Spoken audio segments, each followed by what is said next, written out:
cough mixture.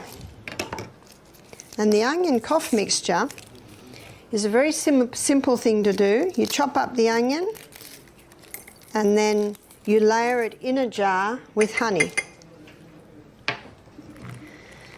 So we're going to chop it up small. Of course, the smaller the better, because the larger surface area you'll have.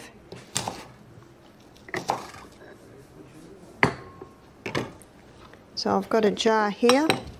So I'm going to put about 1/2 inch in the jar, and then you drizzle honey.